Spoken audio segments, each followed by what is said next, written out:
Welcome to the Ellevate podcast, conversations with women changing the face of business. And now your hosts, Kristy, Wallace, and Maricella, Herrera. Hello and welcome to the Ellevate podcast. This is your host, Kristy Wallace, with my co-host, Maricella Herrera. Maricella. Hi. Hi. How's it going? Good. You caught me right as I was trying to take my jacket off. And I'm looking at your shirt, and it says, the important thing is that I believe in myself, and it's the Loch Ness Monster. Thank you. You're the first one who recognized Nessie. Everyone has believed it's a dinosaur. And I'm like, people believe dinosaurs exist. Yes. It's Nessie. It's Nessie. Where did you get that shirt in Scotland? No. Where Got did it you online. But I just really liked it. Well, yeah. I mean, an important message there. Belief in yourself. It starts with you. And certainly our guest today is a testament to that. Sam Ettus, who is just, she's a force of nature. Following her on social media is not only inspiring, but just intimidating, because she is just all over the place, changing the world, doing such great stuff. Many of you might remember Sam Ettus from a prior podcast where she talked about her book, The Pie Life, and why that was important to her to create. And now she's making change with her business, Park Place Payments, where she's redefining finance careers and opportunities for women, and also changing the face of the payments business, specifically for local businesses that are, engaging with their customers. So really disrupting two parts of the model that, traditionally have been not as inclusive for women and underrepresented populations. And Sam's changing that. So it's really inspiring. Yeah, it's really great what they're doing at Park Place. I've been in touch with Sam's team a bit, doing fun stuff with Ellevate, but also really learning and from what they're doing, because it's really, really cool. I think that they're opening a huge opportunity for women to take their careers in their own hands and really make a difference. So it's very cool. All right. Well, let's get to my conversation with Sam.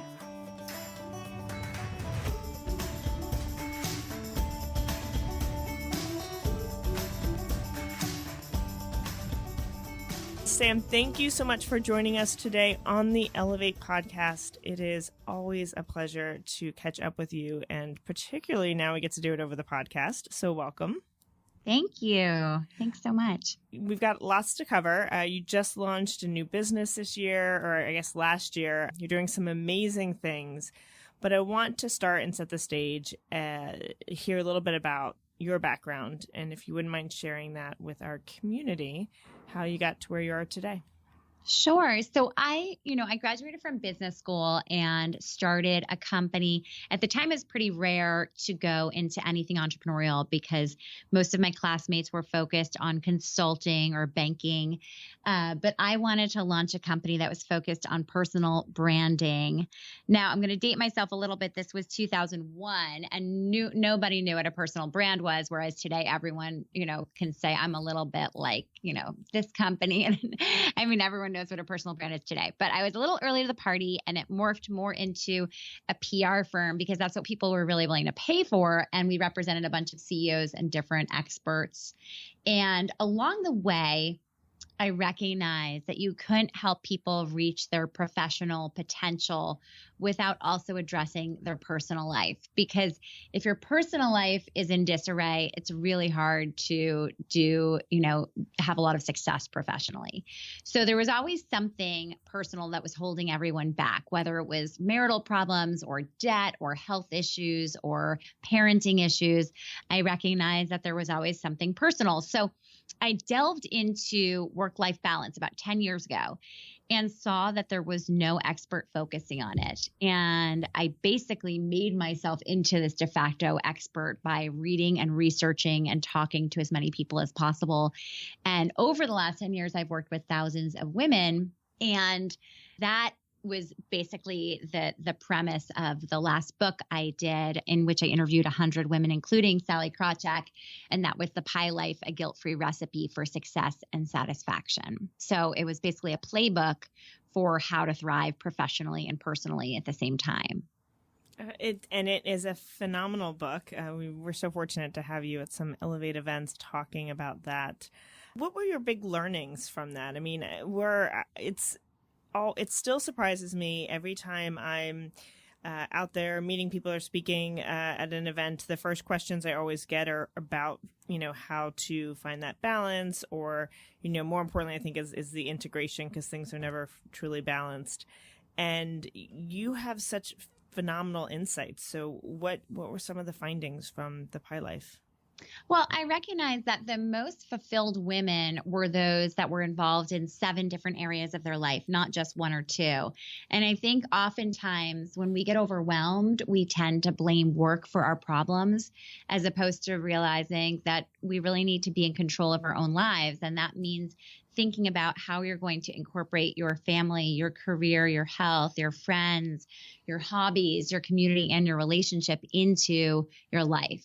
That doesn't mean you're giving them all equal time, but it means that just by familiarizing yourself with what your slices are and what you want them to be, that's how you can actually start living a really healthy life. And by making goals for each of those slices, that's when you really start thriving. But when I worked with this 100 women that I ended up putting into the book, whether it was Sally or, Stacy Bendett from Alice and Olivia, or whether it was Deborah Spar, who was the president of Barnard College at the time, the one thing that they all had in common is that they were allowing themselves permission to play in all of those slices of life, and they spent almost no time feeling guilty.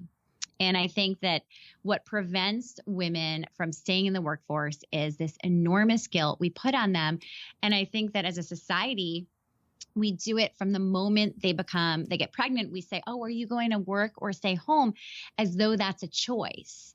And when we say that, we're really helping perpetuate this myth that's kind of like a fairy tale, because at the end of the day, 90% of women who leave the workforce want to return after they have kids, and less than 50% will ever get a full-time position again for the rest of their life.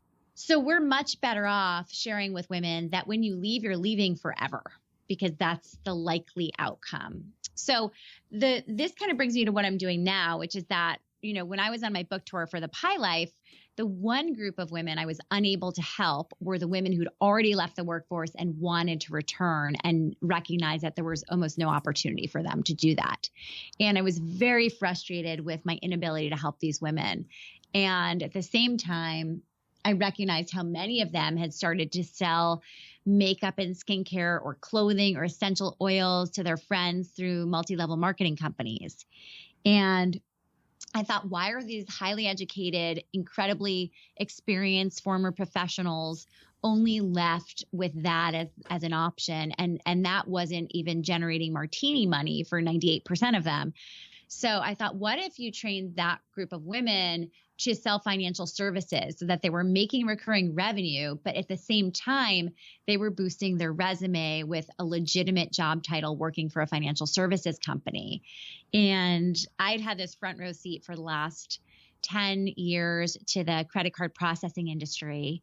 And it's an industry that not many people know about, but we all interact with it every day. It's basically any business, whether it's a hair salon or a dentist's office that accepts credit cards, has this middleman between American Express, MasterCard, Visa, and the business. And today the middleman is 30,000 men. And I thought, what if I trained these incredible women to do that instead? And the men who sell it are typically characterized as like a used car salesman. It's not necessarily an honest industry. So I thought, what if you infuse this industry with this incredible sales force of people that also went off a rate card and were completely honest and offered top-notch customer service? And so that's what we've done. And we now have women in 30 states. We'll expand to all 50 states this year. And last year I raised my seed round of funding for it. And we have an incredible team now. So that is what is Park Place Payments. That's what it's called. Wow. I'm always inspired by these stories of you start at point X and you end up at point like C, and it's just a completely different trajectory. And I think that there's a lot of power in telling that story because, as you said, we oftentimes make decisions about our life and you hope you can control that outcome, so I'm going to take a career break, but I'm going to go back in 5 years, or I'm going to do, X and I think it's going to end up in Y. And the reality is, there's a lot of different directions. We don't always have that control. And so one, just your story about how you see this opportunity and which is very different than, professional brand and writing 5 books and the book tours and everything else you've been on. You see this opportunity, but it's an opportunity that comes directly out of the conversations you've had. So along the way, you listen. If it's writing your books or now starting Park Place Payments, you listen and then you see the opportunities for disruption. And that's really powerful. I mean, not everyone is able to really take that and run with it. Did you have any doubts as you were starting Park Place Payments? I really wanted to do this for a long time. I was at a conference years ago, which was kind of like a boondoggle conference for the top sales organizations in payments. And I looked around and thought, why are there only men here? They all showed up on private planes and one was kind of less impressive than the next. And I thought, why aren't there any women who are part of this? And so since that moment, I thought I'm going to disrupt this industry. And so when I noticed this kind of population of people, I noticed it as an economic problem. Like we should all be worried that this highly educated, highly experienced and well-trained group of people are just sitting on the sidelines and not part of the economy and not able to be participating in the economy. It really scared me and disturbed me. And so I thought, if I can solve this problem, it's like a professional dream of mine. And it's funny because when I first started it, and still today, some people who know what I've done will say, oh gosh, you used to be on the Today Show all the time and now you're talking about credit card processing. How unsexy. And I think to myself, I really don't think of myself as talking about credit card processing. I come to work thinking about financial independence for people that have been on the sidelines. And like for me, there is nothing sexier in the world than thinking about that every day. As we're talking about financial services and we're talking about sales and we're talking about the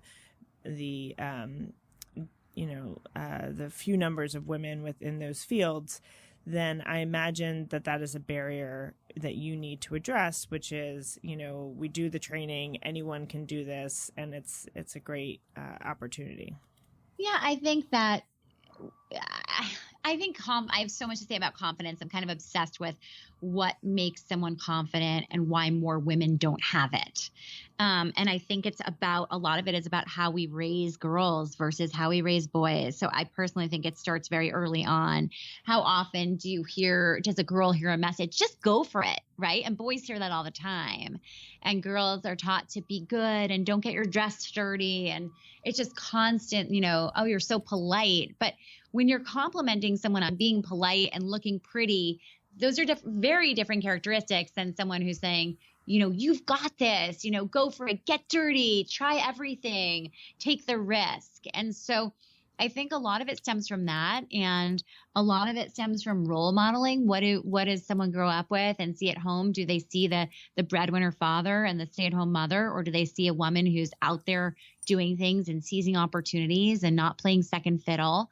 I think it also has to do with the crowd we surround ourselves with. If you are partnered with someone who does not believe in your professional potential, you will never reach that professional potential. So either you're single or you're partnered with someone who fully believes in you reaching your goals and your dreams. Otherwise, it's never happening. So I think part of it is, having higher expectations, because if you're day in and day out with someone who expects you to be doing 90% of the work at home and the childcare, then you're just drained from that and your confidence is depleted, and it's really hard to get back out there and go for the opportunity or go for the gold. And so a lot of it is encouraging each other more and also picking your crowd wisely. So back to the Pie Life, because you wrote this book based on 100 plus interviews around, the guilt-free recipe for success and satisfaction. You've now launched a business, you've raised money, your business is growing and flourishing. And there's so much conversation around how hard it is to be an entrepreneur, the time it's, 100% of your energy and passion. So how do you navigate all of that? I do my best. It's a daily struggle. This morning I'm on my second cup of coffee already, which is rare for me. I already started out with a venti, so I don't know how I managed to need a second one already. But I had one of those mornings where my husband and I went in two different directions. We live in LA, so I work an hour from his office, and we ended up swapping computers this morning by accident. So I was already pulled over on the side of the road on a conference call that I was 15 minutes late for, and I hate being late. So I was supposed to be on it at 8 a.m. I was on at 8:15. I'm on the side of the highway, and I get a text from him saying, "You wouldn't believe it. We swapped computers." And I had back-to-back meetings today, and like that, then one of my employees called in, and she has an emergency and has to leave and be home today, and we had a lot to do today. So there's always something going on when you're an entrepreneur, but there's always something going on in all of our lives. And I do think that doing the Pie Life and focusing on this for so long did prepare me uniquely to be an entrepreneur in terms of compartmentalizing. But there are just some days when all the slices bleed together, and it's very hard to compartmentalize. Last week, I had a really important business dinner, and I get 2 emails at 3:00 from my children's school saying that both of my children, 2 of 3 children, had lost elections that day at school. And my heart sank, and I knew that at least one of them would be devastated by this. And I felt terribly that I wasn't going to be there. I work an hour away from home, and I knew it would be really a challenge. So I called my husband, and he was like, "I'm so sorry. You have to go home early from work today. You must. I can't do it because I have to be at this dinner, and one of us needs to be there emotionally for our kids today." And so he was able to do that. And it's a constant struggle every day. We do our best. But one of my huge things and philosophies is to include your children in it, not the anxiety of it, but to include your kids in the part of it that's like, "Oh, guess what? I get to go to this really exciting dinner tonight," or "I get to do this really exciting thing," or "Oh my gosh, you wouldn't believe the mistake we made today. Daddy and I swapped computers. It was such a mess." I include them in some of those things so that they see that we're human and they're engaged in it rather than feeling like what's going on, that they feel incorporated into it and they get excited. And if we land a new client or we have a new milestone at work, I share it with them and they feel really invested and excited about the company's success. And I think that's something I love sharing with them, and that really helps. It's not perfect. It's always messy. I mean, as you know, Kristy, that's why I love the pie analogy, because the store-bought perfect looking pies are the most tasteless ones, and our life is supposed to be messy. So you're much better off, leaving the dirty dishes in the sink and saying yes to the margarita with your friend. I think that's the way to live your life. And I hope I'm showing my kids too, that I have a really fun, exciting life. It's a lot of hard work, but I really love my life and I want them to see that. And I think that in this age of overparenting, we spend a lot of time sort of having our kids watch us just survive. And I think it's really important for them to see us thriving, because they're most likely going to model the life that they see at home. I love that. Thank you for that. I just got some chills. I'm like, yes, live our best lives. All right. Go on. No, I was just going to say, I feel like I didn't answer fully the part about the entrepreneur. I do think that nothing quite prepares you for the stress of running a company. And although I love it, it is all consuming. And I do my best to not take it to sleep with me and to make sure I'm getting a good night's sleep every night. And, just a couple of weeks ago, I was on vacation with my family, and we received I received a call early in the morning from one of my employees who knew I was on vacation. And she told me that she was, for personal reasons, had to leave her position. And it was just a few days before we were supposed to leave, vacation. And I was with my family, and I was so desperate to hide this from my children, because I didn't want my anxiety about this to bleed onto them. And it was quite a shock for me, and I was worried about it. So the first day I was not going to say a word. And that day, it just so happened that my husband had to spend a lot of time working, that we'd already planned that. So I was going to be with the kids alone at the pool. And I'm with the kids. And one of my daughters, who's very perceptive, was like, Mommy, is everything okay? I'm like, oh my gosh, everything's great. Everything's great. And I thought I was being such a good actress. But she said it enough times that finally the next morning I said to her, oh, by the way, and I shared with her what happened. And she goes, Mommy, that stinks. But I feel like in the end, it's going to be a really good thing because you'll get someone even better. And it's just, I felt so much better when she said that. And it's like, sometimes you don't give your kids enough credit for being resilient and recognizing that they want to be part of your life. And as long as you don't, pour too much on them, it's nice to have that relationship with your kids where they see that it's not just, an easy ride. It's something that you're working hard for. So true. All right, Sam, I'm going to do a lightning round. I am going to ask you some questions and would love for you to give me a response in one sentence or less. And this sounds fun. Introvert or extrovert? I think your listeners could all answer that for me. Extrovert. What's your favorite day of the week? Oh, Sunday. Are you an early bird or a night owl? Early, for sure. Who's your dream dinner guest? Spike Lee, probably. What's your Monday morning staple? So activity, food, whatever. My morning staple every day is a venti sugar-free vanilla soy no foam latte. I'm literally obsessed with it. And I would say I have 3 children. 2 of them are not so fun to wake up. One is, I call her my sunshine, and I love walking in her room every morning and waking her up. I know it sounds weird, but it's like a highlight of my day. It just makes me so happy, and she's so cute and sweet, and I kiss her yummy cheeks, and it just makes me happy. And no, I love that you say that because I love waking my kids up in the morning, and I sing and I cuddle and I kiss, and I'm just so happy when they wake up.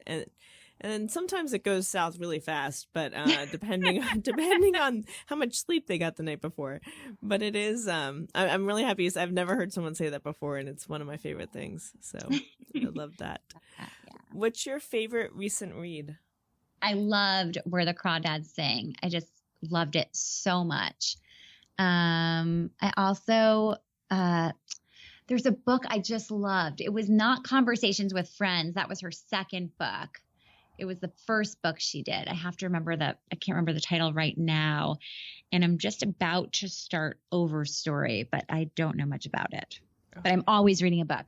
I'm kind of, no matter how busy my life gets, I'm always reading a fiction book. It really helps me. Yeah, I'm the same way. And finally, what is one piece of advice or thought that you'd like to leave our listeners with? Every single thing that you want to do is within the realm of possibility. So you just have to set your mind to it and make it happen. You're in control, and nobody else controls your life but you. So might as well make it worth it and be the life that you want to lead. All right, Sam, thank you so much for joining us today on the Ellevate podcast, and congrats on all of your success and continued success, because I know that this is just the beginning of something big. Oh, thank you so much, Kristy.